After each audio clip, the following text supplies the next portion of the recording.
तो अब हम लोग पढ़ेंगे DBMS, ठीक है।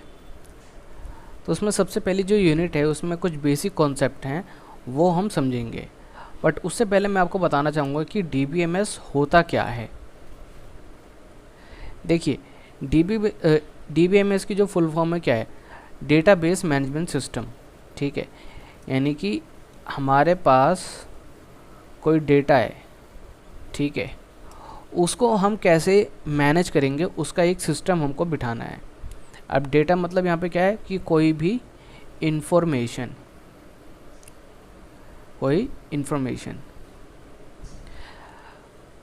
अब यूजुअली क्या होता है कि हम डेटा को ना कई तरीके से हम अपने पास रख सकते हैं।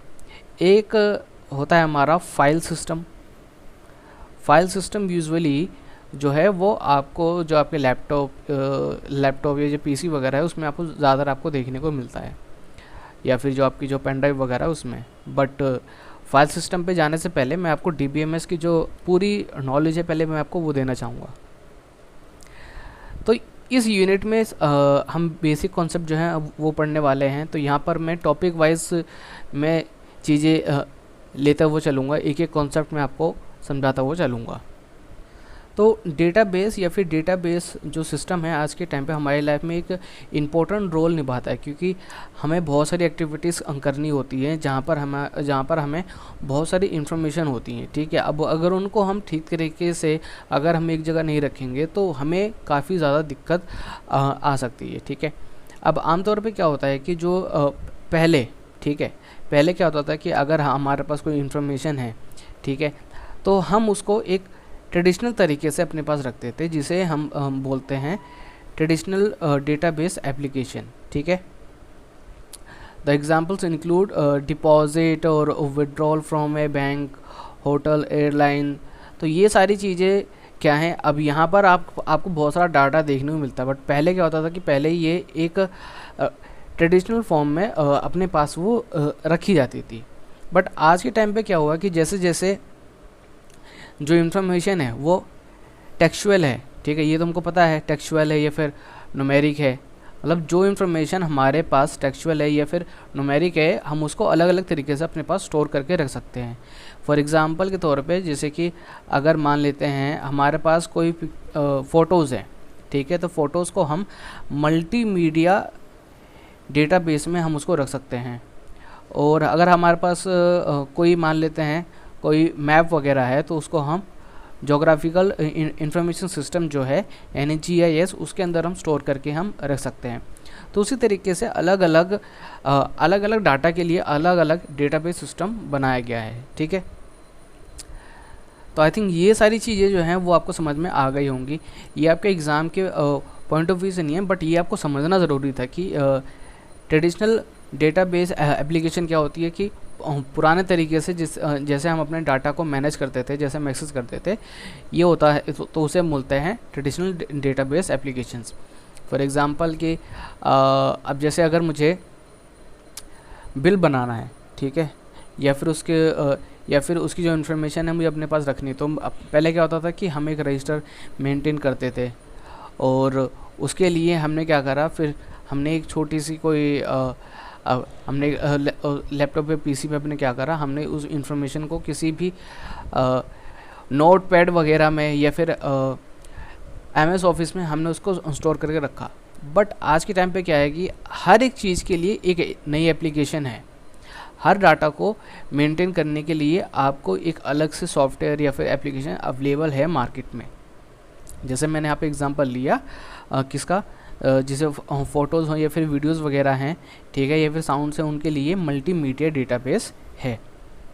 तो अब हम समझते हैं फाइल सिस्टम और DBMS में जो डिफरेंस है उस वो क्या है। तो पहले मैं आपको बताता हूँ कि फाइल सिस्टम क्या है, ठीक है। तो DBMS के आने से पहले क्या होता था कि हम फाइल सिस्टम ही हम यूज़ करते थे। बट एक्चुअल में दिक्कत ये है कि जो फाइल सिस्टम है ना वो वन पर्सन के लिए ही सूटेबल है, वो वन पर्सन के लिए ही सूटेबल है। ऐसा क्यों? क्योंकि उसको ना सिर्फ एक ही पर्सन एक्सेस कर सकता है, ठीक है, उसको सिर्फ एक ही पर्सन वो एक्सेस कर सकता है। फॉर एग्ज़ाम्पल जैसे अगर आपके अगर लैपटॉप में अगर कोई डाटा है, अगर आपके लैपटॉप में अगर कोई डाटा है तो उसे कौन एक्सेस कर सकता है आप बताइए? उसे सिर्फ आप एक्सेस कर सकते हो। अब मान लेते हैं कि अगर वेबसाइट पे कोई डाटा है तो उसको हर कोई एक्सेस कर सकता है। क्यों? क्योंकि वहाँ पर जो है, वहाँ पर जो डेटाबेस मैनेजमेंट सिस्टम है, ठीक है ना, वो अलग है, वो फाइल सिस्टम नहीं है। इसके अलावा अगर आप देखें तो फाइल सिस्टम में हमें डाटा को ढूंढने के लिए ना हमें थोड़ी सी मेहनत करनी पड़ती है और वो बहुत ही ज़्यादा वो कॉम्प्लेक्स है। फॉर एग्ज़ाम्पल अगर मैंने अपने पीसी या फिर लैपटॉप में, पीसी या फिर मैंने अपने लैपटॉप में अगर कोई इन्फॉर्मेशन मैंने रखी हुई, मान लेते एक फ़ोटो है, बट मुझे नहीं पता वो कौन से फोल्डर में है, तो मुझे क्या करना पड़ेगा, मुझे सर्च करना पड़ेगा। और उसमें अगर मेरे पीसी या फिर लैपटॉप में जो डाटा है अगर वो बहुत ज़्यादा हुआ तो वो बहुत टाइम ले लेगा, वो बहुत टाइम ले लेगा, ठीक है, उस फ़ोटो को ढूंढने में। बट अगर वही फ़ोटो अगर मैं DBMS के थ्रू अगर मैं उसको स्टोर करता हूँ तो उसको ढूंढने में मुझे आसानी होगी। कैसे? जैसे फॉर एग्ज़ाम्पल अगर मान लेते हैं कि आप किसी वेबसाइट पे गए, या फिर मान लेते हैं कि आपको कोई फ़ोटो आपको चाहिए, तो आप क्या करते हैं, आप गूगल पे डायरेक्ट आप सर्च करते हैं, गूगल पे आप डायरेक्ट सर्च करते हैं, तो उससे रिलेटेड जितनी फ़ोटोज़ होती हैं वो आपको सब वो दिख जाती हैं। तो वो आपको वही फ़ोटोज़ वो आपको क्यों दिखा रहा है, गूगल आपको वही फ़ोटोज़ आपको क्यों दिखा रहा है? क्योंकि वहाँ पे जो मैनेजमेंट सिस्टम यूज़ हुआ है वो DBMS है, ठीक है, मतलब वहाँ पर डेटाबेस मैनेजमेंट सिस्टम यूज़ हुआ है। मतलब देखिए, जो डेटा को मैनेज करने के लिए जो सिस्टम है वो वहाँ पर अलग यूज़ हुआ है, वहाँ पर फाइल सिस्टम जो है वो यूज़ नहीं किया गया है, ठीक है। यानी एक चीज़ तो ये कि फाइल सिस्टम में क्या है कि डाटा को जो ढूंढना है वो थोड़ा सा मुश्किल है, बट DBMS में क्या है कि डाटा को फाइंड करना बहुत ही आसान है, ठीक है। और फाइल सिस्टम जो है वो सिंगल पर्सन के लिए है, मतलब सिंगल पर्सन के लिए ठीक है, बट अगर हम दूसरी तरफ अगर हम DBMS का यूज़ करते हैं तो वहाँ पर आपको वहाँ पर एक से ज़्यादा पर्सन एक पॉइंट ऑफ टाइम पर उस डाटा को वो एक्सेस कर सकते हैं, और एक पॉइंट ऑफ टाइम पर वो उस इंफॉर्मेशन को ईज़िली फाइंड आउट कर सकते हैं कम टाइम में। क्योंकि देखिए, अगर मान लेते हैं फाइल सिस्टम में मेरे अगर 20 GB का डाटा है तो पहले वो 20 GB को वो क्या करेगा, वो उसमें से वो 20 GB में से वो डाटा को वो एक एक करके वो देखेगा। बट अगर मैंने DBMS मैंने यूज़ कर रखा है तो उस केस में क्या है कि अगर मेरी फाइल या फिर जो भी डाटा वो अगर मेरा 1 KB का है तो वो तुरंत मुझे वही फ़ोटो या फिर वही इन्फॉर्मेशन मुझे वो ढूंढ के वो दे देगा तुरंत। तो यानी टाइम यहाँ पर हमारा सेव हो जाता है। और दूसरी चीज़ ये कि अब फाइल सिस्टम में क्या होता है ना, एक पाथ होता है। अगर आप देखें कि लैपटॉप या फिर अगर आप PC देखते हैं, ठीक है, तो वहाँ पर कोई अगर फोल्डर है, ठीक है, कोई फोल्डर है, या फिर मान लेते हैं कि मैंने क्या करा, मैंने अपनी एक फ़ाइल है, मैंने अपनी एक एक्सेल फाइल बनाई मैंने अपनी, ठीक है, एक्सेल फाइल बनाई और एक मैंने अपने फोल्डर में उसको रख दिया। तो मैं देख सकता हूँ जो ड्राइव है, मैं ड्राइव में जाके मैं देख सकता हूँ कि उसका जो पाथ है वो क्या है, या फिर जो मेरी एक्सेल फाइल है उसकी प्रॉपर्टीज़ में मैं जाके मैं देख सकता हूँ कि उसका जो पाथ है वो क्या है, ठीक है। बट DBMS में क्या होता है कि वहाँ पर आपको पाथ का पता नहीं चलता। इससे क्या है कि इससे सेफ्टी होती है। क्यों? देखिए, अगर आपको ये पता चल जाए कि एक पर्टिकुलर इन्फॉर्मेशन कहाँ पर रखी है, ठीक है, मतलब पूरे डेटाबेस में वो इन्फॉर्मेशन कहाँ पे रखी है, तो फिर तो वो खतरा है ना। तो DBMS में ये फ़ायदा है कि जो पाथ है वो हमें नहीं पता चलता। हाँ, हमें इन्फॉर्मेशन जल्दी मिल जाती है, लेकिन हमें वो जो इन्फॉर्मेशन है उस डेटाबेस में कहाँ रखी है वो हमें पता नहीं चलता। और अगर हम बात करें DBMS की, तो DBMS में क्या होता है कि हमें दो तरीके डाटा देखने को मिलता है। एक होता है स्ट्रक्चर्ड,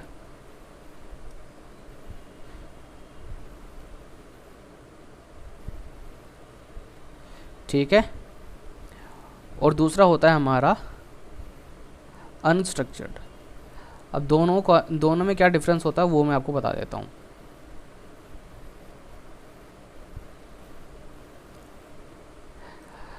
अब मान लेते हैं कि आप एक वेबसाइट पे गए, वहाँ पर आपका अकाउंट है, तो वहाँ पर क्या है कि बहुत सारे लोगों की जो इन्फॉर्मेशन है वो एक स्ट्रक्चर वाइज है, यानी कि एक कॉलम, एक उन्होंने टेबल बना रखी है, ठीक है, एक उन्होंने पूरी टेबल बना रखी है और उन्होंने यूज़र का उन्होंने एक कॉलम बना रखा है और उनकी जो पासवर्ड है उसका एक कॉलम बना रखा है और उनकी जो डिटेल है उसका एक और कॉलम बना रखा है। मतलब वहाँ पर क्या है कि डाटा को एक स्ट्रक्चर वे में रखा गया है। या फिर इसको ऐसे समझिए कि आपके घर में बहुत सारी किताबें हैं। अब एक तरीका तो ये है कि आप उसको सही तरीके से आप उसको अलमारी में रखें, ठीक है। दूसरा तरीका क्या है कि आप उसको ऐसे ही कहीं पर भी आप फेंक दें। या फिर मान लेते हैं कपड़े, ठीक है, कपड़ों को आप तय करके एक जगह रखेंगे तो उसे हम बोलेंगे स्ट्रक्चर्ड, ठीक है। अगर आप उसको तय करके नहीं, आपने उसको वैसे ही अलमारी में अपने रख दिया तो उसे हम क्या बोलेंगे, अनस्ट्रक्चर्ड, ठीक है। तो DBMS में जो हमारा डेटाबेस होता है, ठीक है ना, वहाँ पर आपको दो तरीके का डाटा देखने को मिलता है, एक होता है स्ट्रक्चर्ड, एक होता है अनस्ट्रक्चर्ड, ठीक है। जैसे कि हमारी जो वेब पेजेस होते हैं, ठीक है, वेब पेजेस पे जो डाटा होता है वो अनस्ट्रक्चर्ड होता है। वेब पेजेस पे जो डाटा होता है वो हमारा अनस्ट्रक्चर्ड होता है, क्योंकि वहाँ पे कोई भी इन्फॉर्मेशन आपको स्ट्रक्चर में आपको नहीं मिलती है, क्योंकि उसको हम स्ट्रक्चर में आप खुद सोचिए ना कि उस इन्फॉर्मेशन को हम स्ट्रक्चर में कैसे लिखेंगे। बट अगर मुझे कुछ एक पर्टिकुलर डिटेल्स दे दी जाए कि हाँ इतने नंबर ऑफ पीपल हैं या फिर स्टूडेंट हैं या फिर आइटम्स हैं, ठीक है, उनका नाम क्या है, तो उसके हिसाब से मैं उनको कैटेगरी वाइज में डिवाइड में कर सकता हूँ मैं, ठीक है। बट वेब पेजेस पे जो इन्फॉर्मेशन होती हैं वो अनस्ट्रक्चर्ड होती हैं वो, ठीक है। अब जो स्ट्रक्चर्ड होती हैं इन्फॉर्मेशन उनको हम RDBMS भी बोल सकते हैं, यानी कि रैशनल डेटाबेस मैनेजमेंट सिस्टम भी हम बोल सकते हैं, ठीक है। और DBMS में अगर हम देखें, मतलब जो डेटाबेस है, ठीक है, उसके लिए हम SQL सर्वर यूज़ कर सकते हैं, ठीक है। SQL सर्वर हो गया हमारा और दूसरा हो गया हमारा ओरेकल और MySQL। तो इनकी मदद से हम जो हमारा जो डेटा है उनको हम मैनेज कर सकते हैं। मतलब ये सब क्या है, ये सब एक प्लेटफॉर्म है जिनके थ्रू हम अपने डेटा को हम एक स्ट्रक्चर्ड वे में हम रख सकते हैं, ठीक है। और उस डेटा को कैसे आपको फाइंड आउट करना है, उसके लिए आपको SQL जो लैंग्वेज है वो आपको सीखनी ज़रूरी है, ठीक है। हम वैसे तो हम चाहे तो और भी लैंग्वेजेस हैं जो हम सीख सकते हैं, बट आज के टाइम में अगर देखा जाए तो जो SQL है वो काफ़ी ज़्यादा डिमांड में है। तो आई थिंक आपको जो फाइल सिस्टम है, जो DBMS है, उसमें अभी आपको थोड़ा बहुत डिफरेंस समझ में आया होगा। और इसके अलावा एक चीज़ और होती है कि देखिए फाइल सिस्टम में जैसे कि मैंने आपको बताया कि इसको एक पर्सन एक्सेस कर सकता है और यहाँ पे आपको पाथ भी आपको पता चल जाता है, ठीक है। तो और ऐसा इसलिए होता है क्योंकि यहाँ पर ना कोई प्रोटोकॉल नहीं है, ठीक है, कोई यहाँ पर प्रोटोकॉल नहीं है। वो इसलिए नहीं है, ठीक है, मतलब देखिए प्रोटोकॉल का मतलब क्या है, रूल्स एंड रेगुलेशन, मतलब डाटा को कैसे आपको फाइंड आउट करना, उसके लिए कोई प्रोटोकॉल नहीं है। बट DBMS के लिए यहाँ पे रूल्स एंड रेगुलेशन है कि अगर एक ये यूज़र है तो वो इस डाटा को इसके थ्रू वो एक्सेस कर सकता है। अब देखिए, अब एक ही वेबसाइट पे मान लेते हैं 2 यूज़र होंगे, ठीक है, एक होगा एडमिन, मान लेते हैं उस वेबसाइट का ओनर, ठीक है, और दूसरा होंगे उसके यूज़र जो उस वेबसाइट को यूज़ करते हैं, ठीक है। तो जो एडमिन है वो उस वेबसाइट को पूरी तरीके से एक्सेस कर सकता है, उसमें चेंजेस कर सकता है। बट जो यूज़र है वो सिर्फ अपनी जो इन्फॉर्मेशन है उसमें वो चेंजेस कर सकता है, वो पूरी वेबसाइट में वो चेंजेस वो नहीं कर सकता है, क्योंकि DBMS में प्रोटोकॉल यूज़ होता है, यानी कि रूल्स एंड रेगुलेशंस फॉलो होते हैं। ठीक है, अब एक चीज़ और होती है DBMS में कि यहाँ पर ना जो डाटा है वो डुप्लीकेट नहीं हो पाता, यानी कि एक ही इन्फॉर्मेशन आप दो बार आप सेव नहीं कर पाते। ठीक है, यानी कि यहाँ पर जो हमारा जो स्पेस है वो हमारा बच जाता है। बट फाइल सिस्टम में क्या है कि हम एक ही इन्फॉर्मेशन को हम दो बार, तीन बार, चार बार हम उसको सेव कर सकते हैं अलग अलग नाम से। ठीक है, जैसे कि अगर आप लैपटॉप PC में अगर आप देखें तो एक ही इन्फॉर्मेशन को मैं चाहूँ तो मैं दो बार, तीन बार या चार बार मैं उसको मैं सेव कर सकता हूँ। ठीक है, अलग अलग नाम से। एक ही फ़ोटो है, एक ही फ़ोटो क्या आता है 5 बार, 6 बार, 10 बार उसमें और ठीक है 10 बार मैं उसको सेव कर सकता हूँ। बट DBMS में ऐसा नहीं होता है। तो चलिए अब हम बात करते हैं कि जो डेटा मैनेजमेंट सिस्टम है उसकी हमें ज़रूरत क्यों है। क्योंकि देखिए यहाँ पर देखिए file based systems are an early attempt to computerise the manual filing system. मतलब फाइल सिस्टम जो है वो स्टार्टिंग में क्या था वो आया। ठीक है, उसमें क्या होता था कि हम मैनुअली जो डाटा था हम उसको उसके अंदर सेव करते थे। ठीक है, बट डेटा बेस जो मैनेजमेंट सिस्टम है अब उसमें क्या है कि हम डाटा को अगर हम एक बार सेव करते हैं बस दैट्स इट। ठीक है, उसके बाद क्या आता है उसे कोई भी वो एक्सेस कर सकता है जिसे हम परमिशन देना चाहते हैं। ठीक है, और कोई उसको एक्सेस नहीं कर सकता है। और तीसरी चीज़ ये कि यहाँ पे जो सिक्योरिटी है वो भी है ना, और यहाँ पे जो हमारा टाइम है वो भी सेव होता है। अब मतलब सबसे बड़ी जो मेन चीज़ ये है वो ये है कि हम ये चाहते हैं कि हमारा डाटा सेफ रहे और जल्दी से जो यूज़र है वो एक्सेस कर पाए। ठीक है, और और जो डाटा है वो बार बार वो रिपीट भी ना हो। पहले क्या होता था कि हम जो डाटा था क्या था, अब जैसे मान लेते मैंने एक बार मैंने इसको सेव कर दिया तो मैं उसको अगर मैं भूल गया ठीक है तो मैं उसको दोबारा सेव कर सकता था। बट डेटाबेस में क्या है कि हम उसको दोबारा सेव नहीं कर पाते हैं, वो हमें ऑलरेडी बता देता है कि नहीं ये इन्फॉर्मेशन ऑलरेडी एग्जिस्ट करती है। तो अब हम बात करते हैं limitation of file based system की। तो जो हमारी एडवांटेज हैं DBMS की वही क्या है यहाँ पर हमारी लिमिटेशंस हैं। देखिए फाइल बेस्ड मैनेजमेंट सिस्टम में क्या है कि हम जो डाटा है ठीक है ना, when the data is stored in separate files it becomes difficult to access. It becomes extremely complex when the data has to be retrieved from more than 2 files or as large amount of data has to be searched. मतलब कि देखिए अब मैंने क्या आता है जो data है ठीक है उसको अलग अलग फोल्डर में अगर मैंने स्टोर करके मैंने रखा हुआ है ठीक है तो वो और ज़्यादा टाइम लेगा डाटा को फाइंड आउट करने में। बट DBMS में ऐसा नहीं है। डुप्लीकेशन ऑफ डाटा, तो फाइल बेस्ड सिस्टम में जो डाटा है वो डुप्लीकेट हो सकता है बट जो हमारा DBMS है उसमें नहीं हो सकता।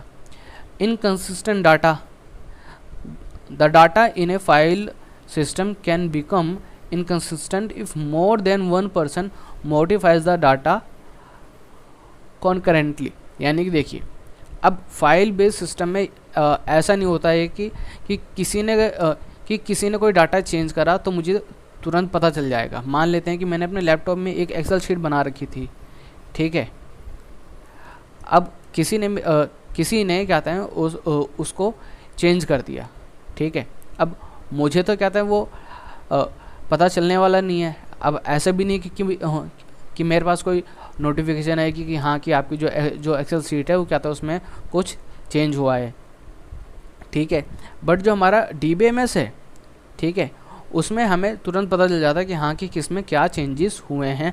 और जो मॉडिफिकेशन है वो सिर्फ कुछ लिमिटेड लोगों तक ही रहता है। जैसे कि मैंने बोला ना कि अगर मान लेते एक वेबसाइट है उसमें एक एडमिन है ठीक है और यूज़र हैं तो सिर्फ एडमिन ही जो एडमिन होगा सिर्फ वही चेंजेस कर सकता है, यूज़र चेंज नहीं कर सकता। And data dependence, the physical structure and storage of data files are defined in application code. This means that it is extremely difficult to make changes to the existing structure. अब देखिए इसका मतलब क्या है, जो फिजिकल स्ट्रक्चर है ठीक है, या फिर जो हमने फाइल को स्टोर करके रखा हुआ है किसी भी एप्लीकेशन में, ठीक है ना, अगर हमें उसे चेंज करना है, मतलब उसका जो स्ट्रक्चर है वो चेंज करना है। फॉर एग्ज़ाम्पल मान लेते हैं मैंने ये एक्सेल शीट बनाई, ये लीजिए, ठीक है, यहाँ पे हो गए स्टूडेंट के नेम और यहाँ पे उनका रोल नंबर वगैरह हो गया और यहाँ पे उनके एग्ज़ाम में जो मार्क्स आए हैं वो हो गया, ठीक है। अब मैं चाहता हूँ कि ये जो नंबर ऑफ़ जो स्टूडेंट है उनका जो कॉलम है ना, ठीक है, वो यहाँ पर आ जाए, वो नीचे आ जाए वो, ठीक है, और ये जो चीज़ है वो आ जाए इस तरफ। तो इसको इधर से उधर करना, ठीक है ना, थोड़ा सा कॉम्प्लेक्स है और बहुत टाइम लेता है, ठीक है। बट अगर हम DBMS का यूज़ करते हैं तो वहाँ पर हम जो डेटाबेस की जो लैंग्वेजेस हैं उनका यूज़ करके हम उसको ईजी तरीके से हम उस स्ट्रक्चर को हम चेंज कर सकते हैं। और जो हमारी नेक्स्ट लिमिटेशन वो ये है कि देखिए, अगर हम फाइल बेस्ड सिस्टम की बात करते हैं तो वहाँ पर हमें अलग अलग टाइप की जो फाइल हैं वो देखने को मिलती हैं। मान लेते हैं कि अगर आप एक बूटेबल पेन ड्राइव बना रहे हैं, ठीक है, तो वहाँ पर ना क्या कहते हैं, आपसे ऑप्शन पूछा जाता है कि आप इस पेन ड्राइव को जो बूटेबल बना रहे हैं वो आप किस में बना रहे हैं, ठीक है, आप उसको NFT में बना रहे हैं या फिर FAT32 में बना रहे हैं, ठीक है। तो दोनों में अलग अलग डिफरेंस है। अगर आप NFT में बना रहे हैं तो मतलब कि आप जो पूरा स्टोरेज है आप उसको यूज़ कर रहे हो। अगर आप FAT32 में बना रहे हो तो वहाँ पर जो भी आपकी पेन ड्राइव है, ठीक है ना, वो उसका उतना ही पोर्शन यूज़ करेगा। अब इसको मैं थोड़ा इजी लैंग्वेज में समझाता हूँ। मेरे पास एक पेन ड्राइव है जो कि है 64 GB की, ठीक है, बट मैं चाहता हूँ कि इसमें से 32 GB का एक अलग ग्रुप बन जाए और 32 GB का अपना एक अलग ग्रुप बन जाए, ठीक है। तो यानी कि ये वाला फाइल सिस्टम अलग होना चाहिए, ये वाला फाइल सिस्टम अलग होना चाहिए।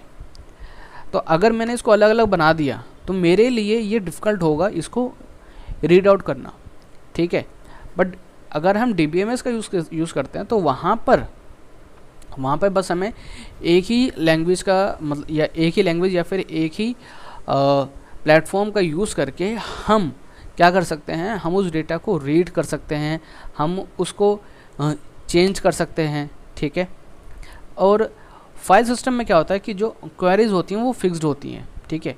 File based system are very much dependent on application programs, यानी कि जो एप्लीकेशन प्रोग्राम्स हैं उनके ऊपर वो बेस्ड होती हैं। Any query or report needed by the organisation has to be developed by the application programmer. For example जैसे मान लेते हैं कि अगर आपको विंडोज़ में कोई दिक्कत आ रही है या फिर एक्सेल में अगर आपको कोई दिक्कत आ रही है तो आपको जो उनके प्रोग्रामर हैं उनसे ही आपको कांटेक्ट करना पड़ेगा और वही उसके अंदर जो चेंजेस है वो करेगा, ठीक है। तो इसीलिए जो फाइल बेस्ड जो सिस्टम है, ठीक है ना, वो यहाँ पर इसके बहुत सारे जो ड्रॉबैक्स हैं वो हैं। और इसीलिए हम आज के टाइम पर अगर आप एक बड़ी ऑर्गेनाइजेशन हो, ठीक है ना, या फिर आप एक बड़े लेवल पे आप काम करना चाहते हो तो वहाँ पे आपको DBMS का यूज़ करना बहुत ही ज़्यादा ज़रूरी है। और उसके लिए आपको अलग अलग सर्वर और अलग अलग जो सर्वर की जो लैंग्वेजेस हैं वो आपको यूज़ करनी आनी चाहिए। और लास्ट में बस ये जो लिमिटेशंस हैं उनके मैंने पॉइंट्स जो हैं वो मैंने अलग अलग करके मैंने लिख दिए हैं।